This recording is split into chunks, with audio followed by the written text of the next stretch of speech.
Buenas noches, esto es Zona Franca, yo soy Daniel Pacheco. En Colombia, más o menos un tercio de la población, cerca de 15 millones de personas, viven en las 5 ciudades más grandes, en Bogotá, Medellín, Cali, Barranquilla y Cartagena. Según las estadísticas disponibles, si bien hay grandes diferencias entre estas ciudades, la vida en las grandes ciudades ha mejorado mucho en comparación con el promedio del país, con el resto del país en los últimos años. Detrás de esta mirada de las ciudades hay toda una gama de disciplinas y de enfoques que se han concentrado en mirar el progreso de la población saliéndose del marco general del país y mirando más específicamente lo que se puede hacer en las ciudades, preocupándose más por los alcaldes que por los presidentes, por ejemplo. Disciplinas como la planeación urbana, instituciones como el Banco Interamericano de Desarrollo han empujado este tipo de miradas que hacen y se hacen especialmente relevantes en estas épocas de elecciones locales. Porque si bien, por ejemplo, el promedio de la pobreza de las grandes ciudades colombianas es menor al promedio nacional, hay excepciones. La historia de cómo ciudades similares pueden tener distintos destinos se cuenta bien con la comparación Caribe entre Barranquilla y Cartagena. Hace 10 años, por ejemplo, estas dos ciudades tenían índices muy similares de pobreza, índices de pobreza muy altos, del 30%. Hoy Barranquilla logró bajar su índice de pobreza cerca de 8 puntos. Al mismo tiempo, en el mismo periodo, la pobreza en Cartagena bajó apenas 1 punto. Esto significa que 10 años después hay cientos de miles de personas en la costa atlántica, unos que viven mejor y otros que viven igual de mal, solamente por la ciudad en la que escogieron vivir. Por eso, mirar los procesos de las ciudades es importante. Nos da historias de transformación política distintas a las miradas nacionales como Uribe Santos, historias como la de Bogotá, Lucho Samuel Petro Peñalosa, o como la de Medellín, Fajardo Salazar Fico, o como la de Barranquilla, Char, Char, Char. Porque al final, a pesar de no tener tanto bombo, la elección de quién es el alcalde podría terminar siendo más transformadora o destructora que la decisión sobre quién es el presidente. Aquí arranca Zona Franca.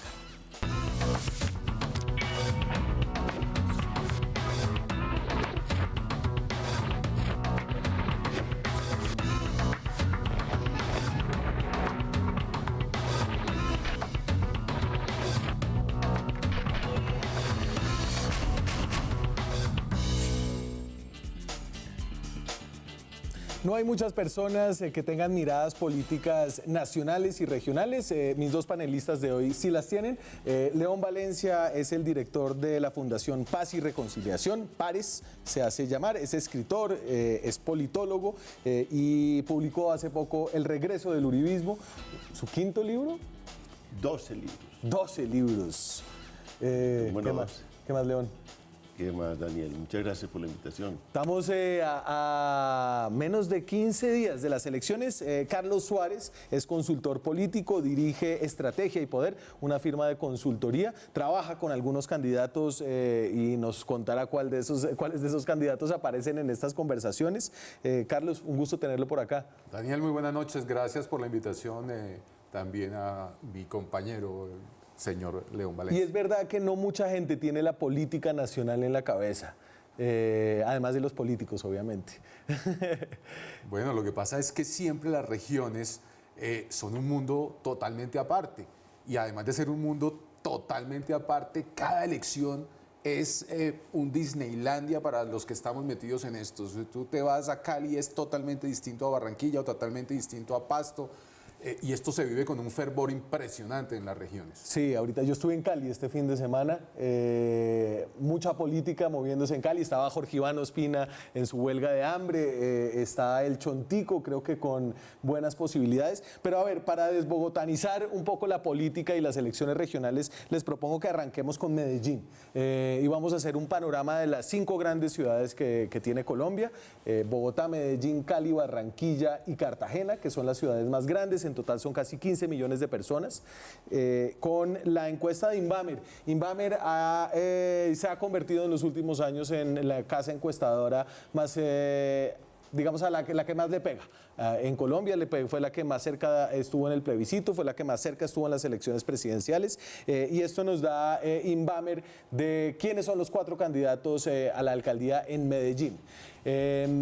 Entonces, aquí esta es la historia del uribismo contra todos los demás. Está Alfredo Ramos, que es el hijo de Luis Alfredo Ramos, del Centro Democrático, el exgobernador, el hijo del exgobernador. Sigue subiendo las encuestas, está marcando 36, tiene un liderato relativamente cómodo. Recuerden que aquí el margen de error es de 6%, entonces está por encima del margen de error detrás de Daniel Quintero, que es un candidato joven que trabajó con Juan Manuel Santos, que había hecho política con el Partido Verde, también con el Partido Liberal.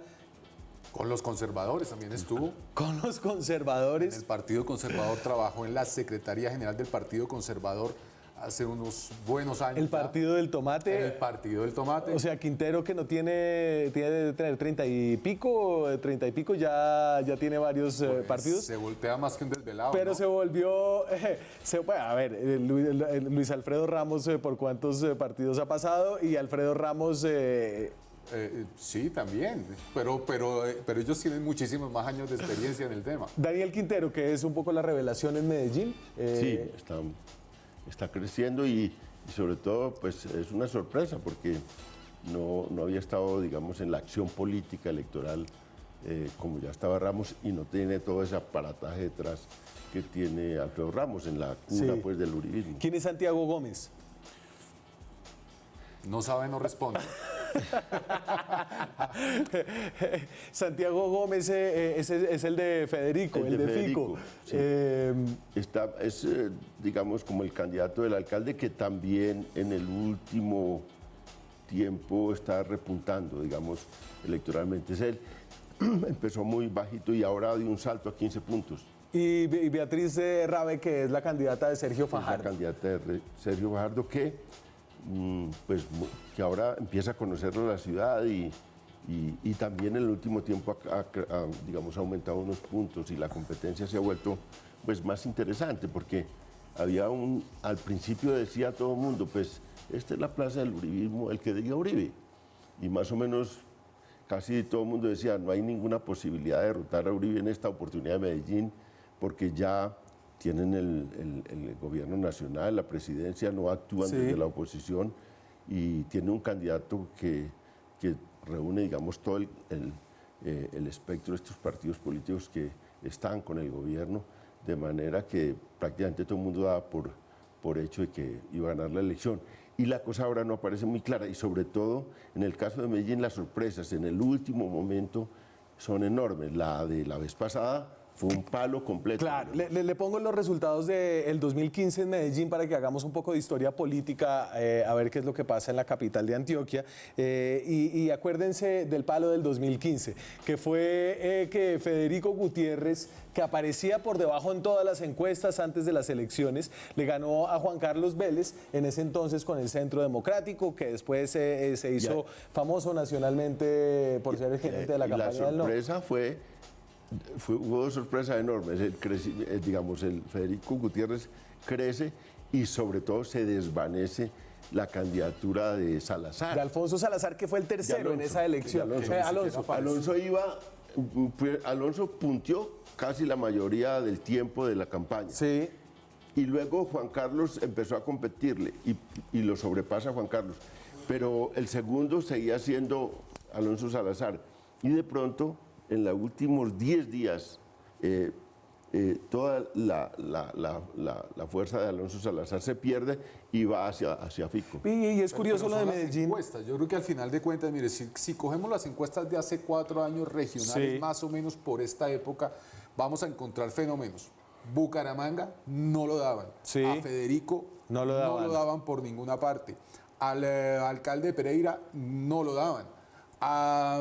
Bueno, digamos que ahí hay 3 casos especialísimos en donde no aparecían, pero ni siquiera dentro de la puja.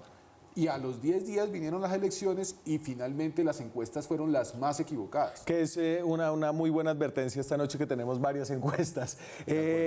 En Medellín, entonces, ni Sergio Fajardo logró establecer, digamos, un proyecto, bueno, sí logró establecer un proyecto político de largo aliento que duró 2 mandatos, ¿cierto? El de él y el de Alonso Salazar. Después llega, ¿quién llega después de Alonso? Después de Alonso gana Federico no, hay uno, me Federico, cabe uno. el que es ahora candidato a la gobernación, el Gaviria. Gaviria. Ah, claro que sí, Aníbal Gaviria. Aníbal Sí, Gaviria señor. es el alcalde que lo sigue, que es una cierta continuidad de, digamos, muy cercano a todo ese mundo de lo que venía haciendo Fajardo y Salazar, que entre otras cosas siempre perdía localmente el uribismo y siempre era muy extraño, con el gran poder de opinión nacional perdía el uribismo. Y la pasada campaña sí fue muy loca porque perdió en las dos instancias el uribismo, en la gobernación y en la alcaldía, pero claro, estaba en la oposición y todo el mundo daba por hecho de que podía ganar. Es que Uribe es bueno ganando elecciones nacionales, pero en las elecciones regionales, en donde juega de local, Antioquia, Medellín, Córdoba y Montería, normalmente ha perdido las elecciones regionales. Sí. Hoy está haciendo una apuesta distinta, pero esa ciudadanía no se endosa como nos han endosado los últimos dos presidentes. Y para ayudarnos a entender lo que pasa en Medellín, tengo vía Skype al periodista antioqueño Pascual Gaviria, que vive en Medellín, trabaja en La Luciérnaga de Caracol Radio, escribe una columna en El Espectador. Pascual, ¿qué tal? Buenas noches. Daniel, ¿qué tal? ¿Cómo van las cosas? ¿Todo bien? ¿Cómo ve usted allá la cosa, el sabor de esta elección en Medellín? Pues en este caso yo creo que es el sinsabor de esta elección en Medellín, porque ha sido una elección que no tiene liderazgos claros, que en un principio tenía 15 candidatos, muy desconocidos todos. Piense que faltando un mes, al menos el 75% de la gente no conocía a 12 de los 15 candidatos y más o menos el 75% conocía solamente a un candidato, a Alfredo Ramos, que lo conocía simplemente porque tiene dos grandes virtudes, el nombre y el apellido, Alfredo Ramos, y por eso lo ubicaban de alguna manera. Incluso creo que hay mucha gente que va a votar por Alfredo Ramos creyendo que es Luis Alfredo Ramos. Entonces tenemos una cantidad de candidatos que creo que confunden un poco a la opinión pública, que apenas faltando 15 días está empezando a saber quiénes son. Piense que en las elecciones pasadas, entre abstención, tarjetones no marcados, votos nulos y votos en blanco, marcaron el 64%. Votó apenas el 36% de la gente por un candidato, y eso que estaba Alonso Salazar, Juan Carlos Vélez Uribe, que lo conocía, el exconcejal Rico, que la gente lo conocía, Federico Gutiérrez, que había trabajado más o menos 8 años en temas políticos en Medellín. Así que esta vez el voto puede ser incluso menor, y también creo el voto de opinión va a ser menor porque ese desconocimiento va a hacer que se reparta un poco toda esa votación. Y eso hace que desde afuera sea difícil entender un poco la historia política de Medellín, que uno suele entender por grandes figuras, el uribismo, el fajardismo, y que en esta ocasión de nuevo un poco se vuelve a barajar de cara un poco a estas elecciones de 15 días que vienen ya. Sí, lo decían ustedes ahora, aquí Uribe no ha ganado la alcaldía de Medellín, lo que parece increíble. Los candidatos que él ha señalado nunca han ganado en la alcaldía de Medellín y sus derrotas han sido seguidas, pero en esta elección hay algo extraño. Uribe, Fajardo y Federico Gutiérrez, que tiene una aceptación del 75%, es posible que los tres salgan derrotados. Que Uribe salga derrotado con Alfredo Ramos, que Fajardo salga derrotado con Beatriz Rabe, que apenas ha empezado a crecer al final, y que Federico Gutiérrez salga derrotado con Santiago Gómez, que fue un funcionario agazapado durante 3 años, y a los 3 años y medio dijeron, vea, este es nuestro candidato, una cosa que no entiende absolutamente nadie. Entonces, si Quintero resulta ser la sorpresa y sigue creciendo, pues podrían resultar perdiendo los 3 referentes políticos que tiene el departamento en la alcaldía de Medellín. Es bien extraño, sabiendo además, teniendo en cuenta que Alfredo Ramos ha trabajado toda la vida en el sector privado, trabajaba en Pilastronics. Yo digo que era un vendedor de pilas, si se quiere. Tuvo un paso por el Congreso simplemente porque estaba en el número 13 de la lista cerrada del expresidente Uribe y cayó aquí como un paracaidista sin haber dado una sola idea de la ciudad, y es posible que quede alcalde de Medellín. Y esa es la siguiente pregunta, Pascual. ¿Cuál es el debate hoy en Medellín? Es decir, ¿por qué están peleando los candidatos? Pues aquí el debate tiene que ver mucho con los temas de seguridad, que es un tema que se repite bastante. La ciudad ha tenido un crecimiento en homicidios en los últimos 4 años en toda la administración de Federico Gutiérrez, que hablaba y ha hablado siempre y de alguna manera lo ha hecho, hay que reconocerlo, de plantarse firme contra la ilegalidad. O sea que el tema de seguridad siempre es clave en Medellín. El tema EPM, por supuesto, siempre es clave, más todavía con el lío Hidroituango. Y se habla sin duda del tema de educación. Incluso yo creo que la campaña aquí se ha llenado un poco de lugares comunes. Hay veces uno ve los candidatos y hablan muy parecido, sí. Hay veces uno intenta recordar la campaña anterior y cree que se dijeron también cosas muy cercanas a las que se dicen hoy, y hemos visto poco enfrentamiento entre los candidatos. Creo que Bogotá ha tenido múltiples debates, ha tenido múltiples ideas entre los candidatos, y aquí hay una especie de conformismo. Aquí hay una especie de apatía también por lo público. Piense que todos los alcaldes de Medellín terminan con más del 70% de aprobación. Eso hace que la política sea muy distinta a la que se da en Bogotá y a la que se da, creo, en otras ciudades. Ha faltado siempre cierto escrutinio, cierta fuerza de la oposición en el Consejo, así que tenemos una política muy distinta, y pensaba yo, vamos a terminar teniendo una elección que se decide por una suerte de mnemotecnia electoral, el más básico de los principios, por el nombre que la gente simplemente asocia automáticamente a una figura que ha trabajado en política. Eso es interesante, que por fuera de Bogotá las ciudades o algunas ciudades parecen más fáciles de gobernar y las elecciones son menos claras.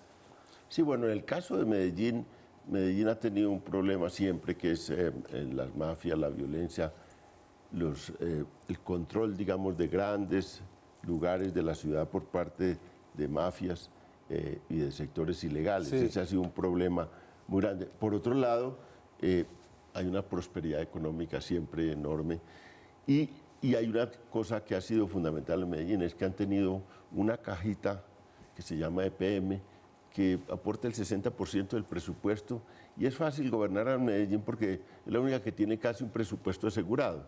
Ahora, los líos que tiene EPM, pues con Hidroituango, como que han creado una remesón dura sobre ese hecho.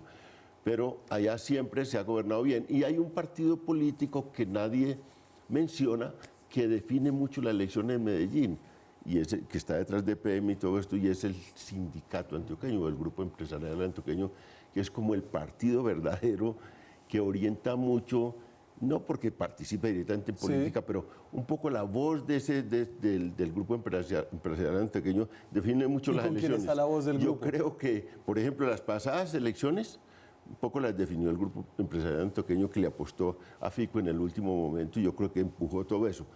Y es una realidad que está detrás siempre en Medellín.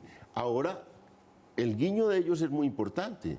Y ahí es donde vamos a ver si hay un guiño. ¿Ya hay guiño? Si hay un guiño a Quintero, seguramente ganaría Quintero. A ver, hablemos un poquito de Daniel Quintero, Carlos. Daniel Quintero, que es un candidato que salió a criticar a EPM durante toda la crisis de Hidroituango, que venía cargando el lastre, que eso es un lastre en Medellín, de ser funcionario del gobierno Santos, y que ahora empieza a repuntar acá.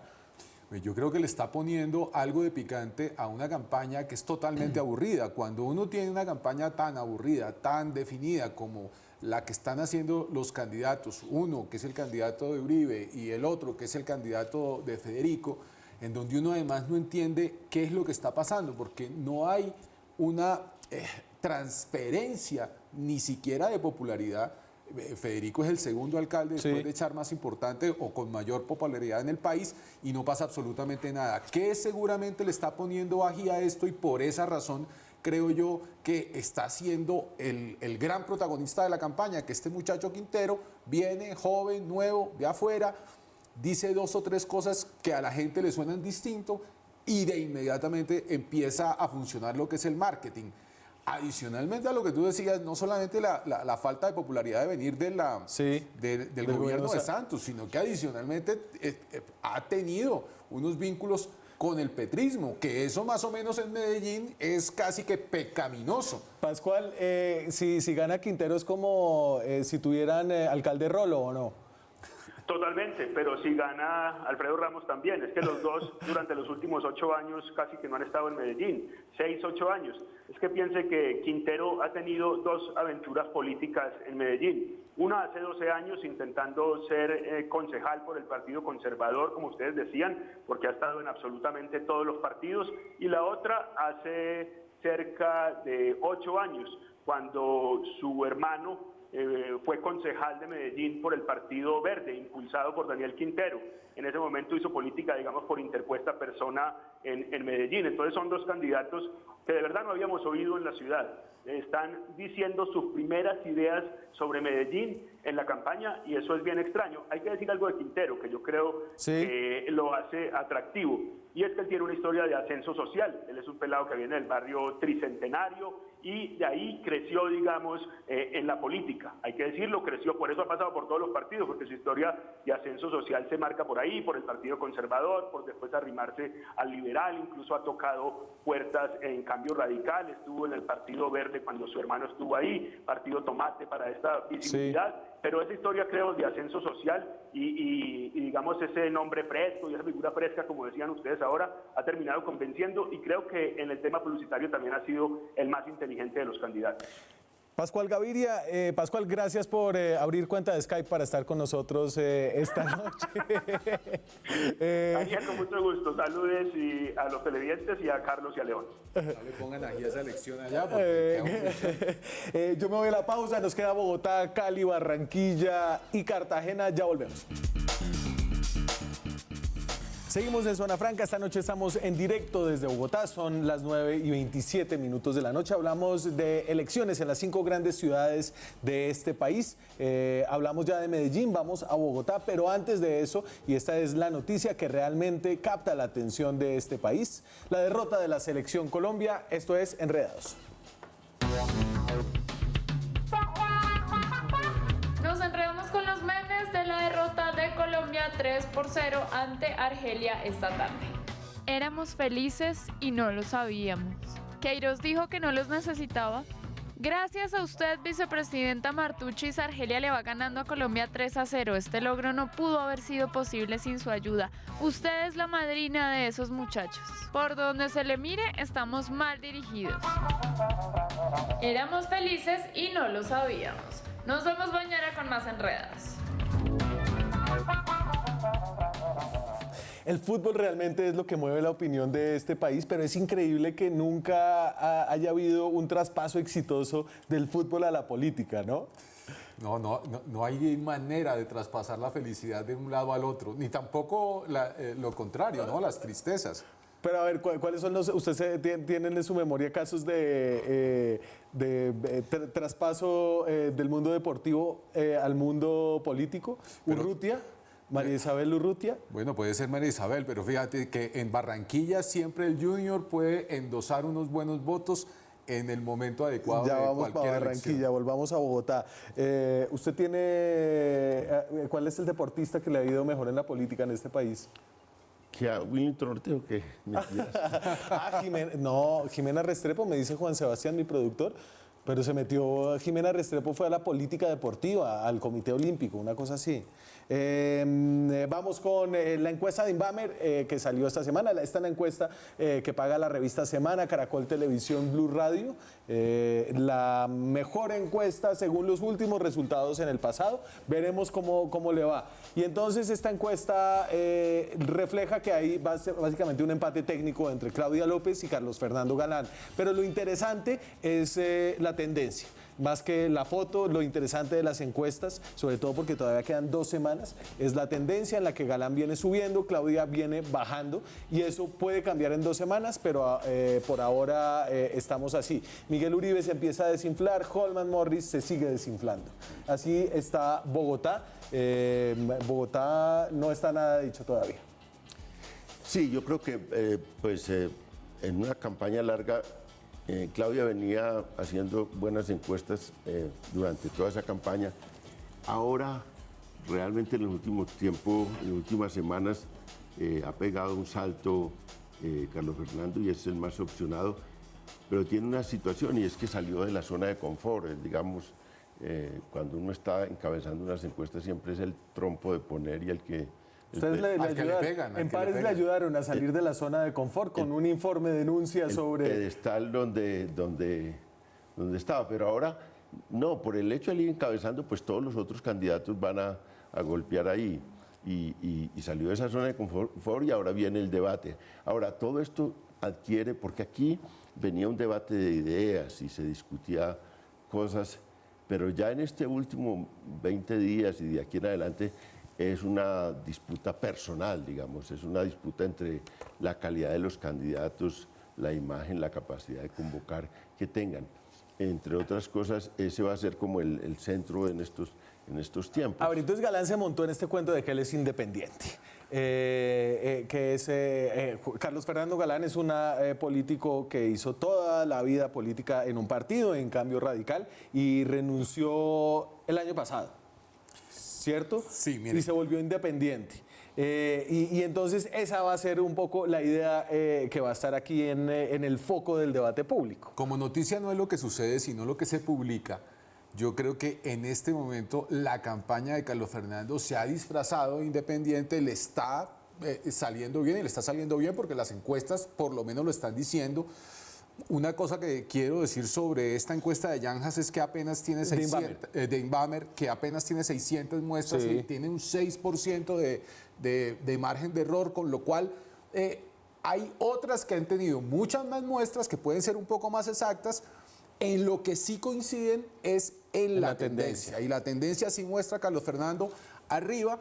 Fíjense que el fenómeno de que noticia no es lo que sucede, sino lo que se publica del otro lado, el que se ha pasado de sincero es Miguel Uribe Turbay. Y se ha pasado de sincero por una razón sencilla, es que el hombre está cargando a ciencia y paciencia con la administración de Peñalosa. Entonces la defiende, no se ha apartado de ella, carga con el 70% de ese bacalao maloliente de opinión que es Peñalosa para esto, y aunque ha hecho una campaña que a mi modo de ver es una muy buena campaña, Sí. con muy buena publicidad, con muy buen marketing, con un muy buen discurso, yo creo que Miguel es un gran candidato, pero tiene ese 70% negativo. ¿Es candidato suyo o no? Que no es mi candidato. ok.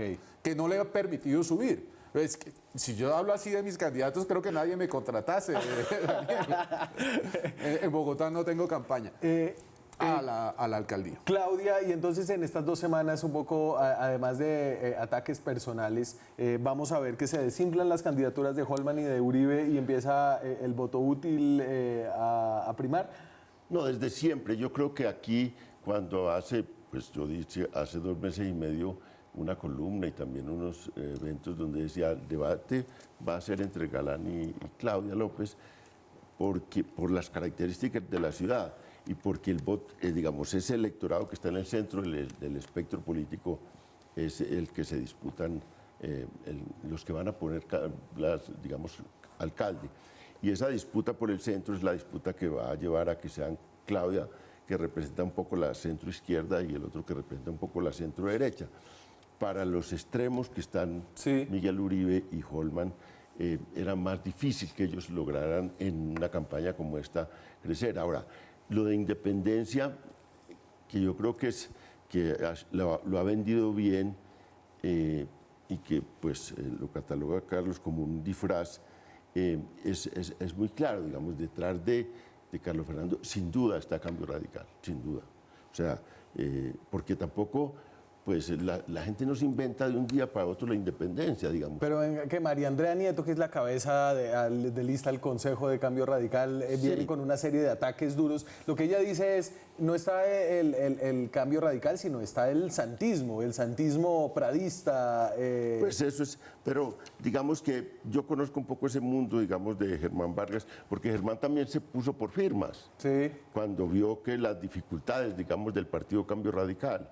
Pero en general, digamos, hay un aspecto político que juega ahí en esas campañas. Ahora, tampoco la independencia es un valor en sí mismo, digamos. Para el caso del electorado bogotano y el cansancio que tiene con muchos partidos políticos y para el momento del país, pues eso puede ser un valor, pero no es un valor en sí mismo. Yo lo que creo es que una de las críticas que yo creo al caso de Galán, porque es que realmente no tiene una idea. Si usted ve, yo veo a Holman con una idea del metro subterráneo, y esa es una obsesión de él. Veo de Petro. Sí, digamos, y ese es como su discurso. Veo, digamos, a Uribe diciendo yo soy la continuidad de Peñalosa.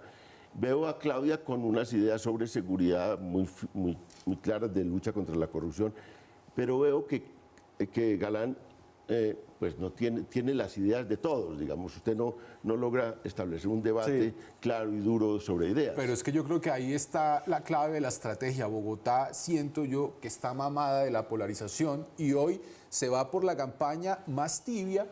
Si el término se me permite en este momento, Galán no está proponiendo nada, no está peleando con nada, se disfraza de independiente. Obviamente detrás está absolutamente todo. Galán terminó siendo lo que fue en política o lo que es en política porque ahí lo puso Germán Vargas Lleras desde chiquito, le puso los votos, lo volvió concejal, después lo volvió senador, después lo volvió su alter ego en el partido. Y pues un día decidió hacer campaña en la alcaldía de Bogotá y tenía perfecta claridad que tenía que disfrazarse de otra cosa y entonces salió supuestamente dando un portazo. Portazo que dio diciendo que renunciaba a la presidencia del partido, Y a su curul. Y no renunció a la curul. Él se fue de la presidencia del partido, pero siguió siendo senador de la República. No, pero después, en el 2018, sí renunció a la curul. Sí, pero pues ya cuando definitivamente no iba a seguir aspirando. A ver, y ya que estamos en Bogotá, ¿usted se anima a hacer pronóstico en Bogotá? Carlos. Con estos números que hay en las diferentes encuestas, yo siento que todavía no se puede decir con claridad qué va a pasar. ¿No hace pronóstico usted, León? No, yo creo que estas dos semanas van a ser definitivas y yo creo que no hay, digamos, un ganador. Todo depende de la manera como se tramite el debate entre Carlos Fernando y Claudia López. Ese es el punto.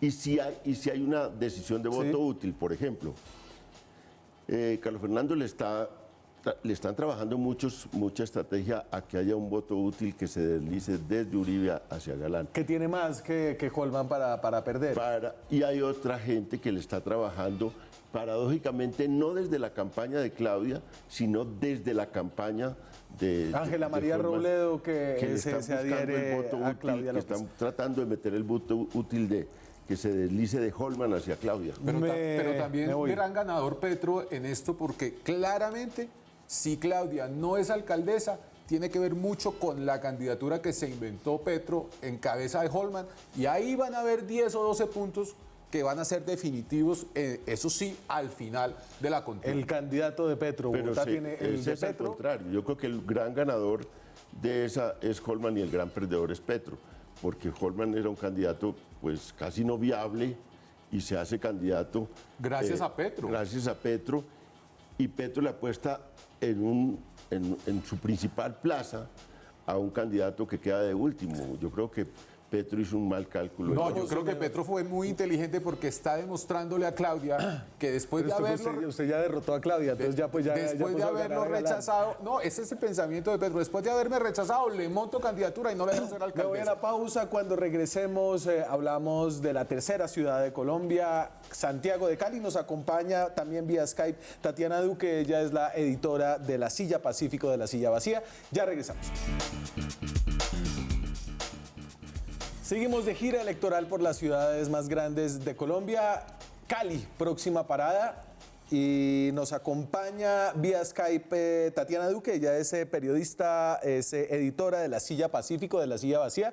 ¿Qué más, Tatiana? Hola, buenas noches. ¿Cómo está la cosa en Cali? Espérese, le voy a poner la encuesta que hace acá Inbamer. Esta es la casa encuestadora que paga la revista Semana, que paga Caracol Televisión y Blue Radio. Y entonces ahí tenemos también un empate técnico. Esta encuesta tiene un margen de error del 6%. Viene en caída ya Jorge Iván Ospina y yo creo que esta encuesta no alcanza a medir el impacto de la decisión. El anuncio de la Corte Suprema de Justicia que lo llamó a juicio. y lo citó para noviembre. Roberto Ortiz, el Chontico Ortiz, que se inscribió con firmas, que tiene el apoyo del Centro Democrático. En esta encuesta también baja, pero es quien potencialmente podría ganar, pasa de 33 a 32%.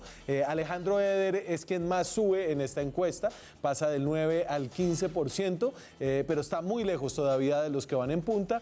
Y John Michel Maya, de ASI. Ese es el cuarto candidato en esta pelea que parece una pelea de dos, aunque por la tendencia de Eder ahí podría haber alguna sorpresa. Tatiana, ¿usted cómo recibió esta encuesta y qué es lo que está pasando en Cali ahorita? Pues nosotros en la silla no nos llevamos por encuestas después del fracaso de las encuestas en el plebiscito y en las elecciones del año pasado, pero obviamente son un medidor social muy interesante. Lo que está ocurriendo aquí en Cali y que no midió esta encuesta fue el impacto de hace unos días, que fue Jorge Iván Ospina anunciando una huelga de hambre al principio indefinida, luego fue de solamente 2 días, en donde él estaba rechazando lo que había ocurrido no con la Corte Suprema, sino con la Fiscalía, que es este proceso que duró dormido 12 años y que empezó a despertarse justo este año, cuando él ya pintaba como uno de los candidatos más fuertes a repetir en la alcaldía de Cali. Esa decisión de la Fiscalía de llamarlo a juicio y también el golpe de opinión que da Jorge Iván Ospina a 15 días de las elecciones, consideramos que partió el ajedrez y el tablero electoral, lo partió completamente porque cambia muchas de las situaciones actuales. Por un lado, Jorge Iván Ospina se mostraba como un candidato alternativo, un candidato que, pese a las investigaciones que mantenía en los entes de control por lo que ocurrió en su anterior alcaldía hace ya 12 años, pues seguía teniendo una imagen muy favorable en los estratos más populares, que son los que más salen a votar en Cali. Y muy cerca de él estaba Roberto Ortiz, que es pues el candidato casi de toda la derecha del Valle y del país, y que tiene también mucho arraigo popular, y muy lejos estaba Alejandro Eder, pero con la decisión de la Fiscalía y lo que ha hecho Jorge Iván Ospina fue básicamente cambiar toda la situación, porque ahora lo que están haciendo los candidatos que lo persiguen, que son Roberto Ortiz y Alejandro Eder, pues es atacar el discurso anticorrupción del Partido Verde que avala a Jorge Iván Ospina, y pues que puede ser básicamente muy fácil para Jorge Iván seguir manteniendo su idea de víctima, pero también muy fácil a los candidatos que lo persiguen de arrancarle o de quitarle esos votos en los últimos días antes de la elección. Venga, déjeme, le voto esta a León. Sería increíble que la Corte Suprema de Justicia, que tanto ha, según dicen ellos, atacado al uribismo y a Álvaro Uribe, termine ayudando al candidato uribista en Cali con esta decisión sobre Jorge Iván Ospina.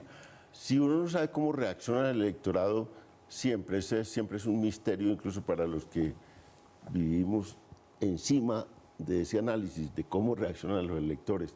Tenemos muy pocas formas de medir eso. Lo medimos en elecciones, las encuestas tienen muchas dificultades, los focus group, y entonces uno dice, ¿cómo reaccionarán frente a esto? Es un guarapazo muy duro para una campaña de un candidato donde le digan, lo estamos llamando ya en unas posibilidades muy grandes de someterlo a un juicio y de llevarlo a la cárcel, porque eso a los electores dicen, vamos a tener un alcalde preso, eso también desestimula mucho al electorado.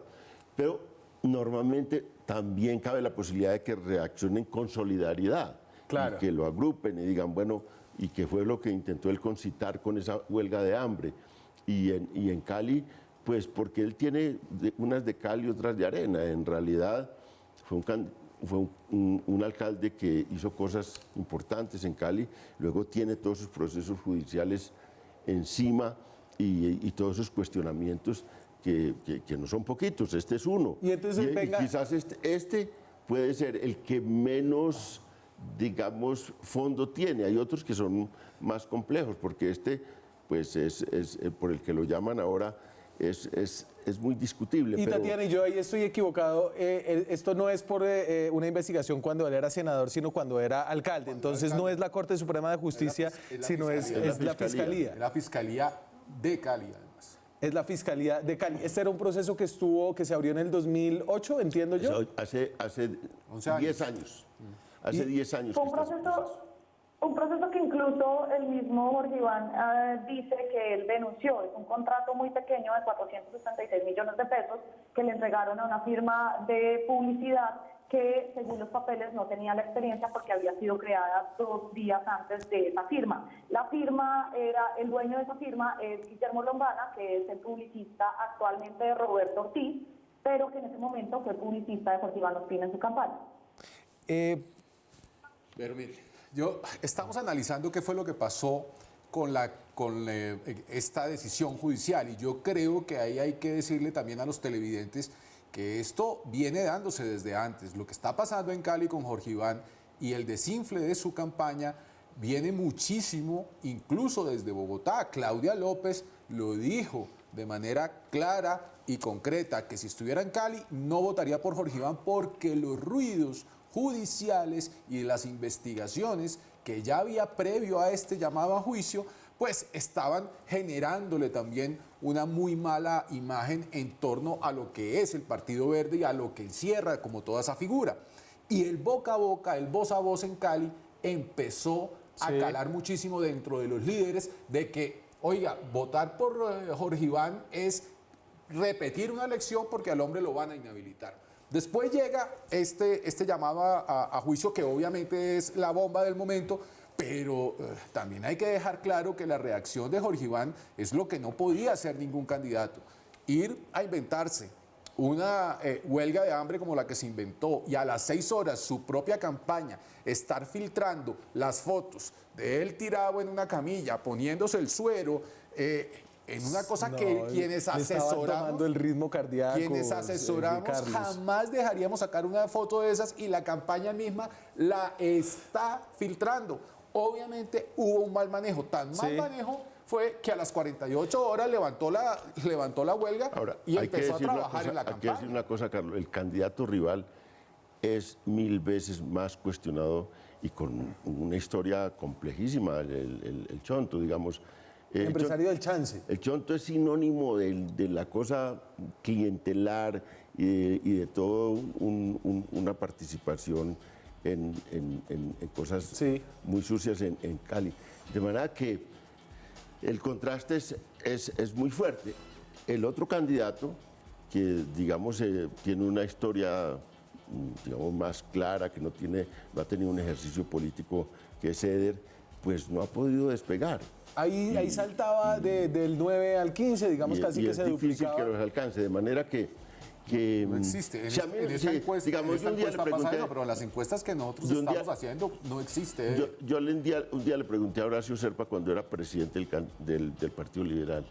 Yo le dije, oiga, doctor Serpa, pero Chontico, dijo, León, esa es la desgracia más grande que le puede ocurrir a un partido político, apoyar a una persona con las condiciones de Chontico, no solo de todos los cuestionamientos, sino que uno no lo ve. Decía él, yo que lo conozco no veo que pueda gobernar a Cali. Tatiana, antes de despedirla, algo de Alejandro Eder. ¿Esto es ya una campaña entre dos de aquí al 27 o hay alguna posibilidad de una tercería?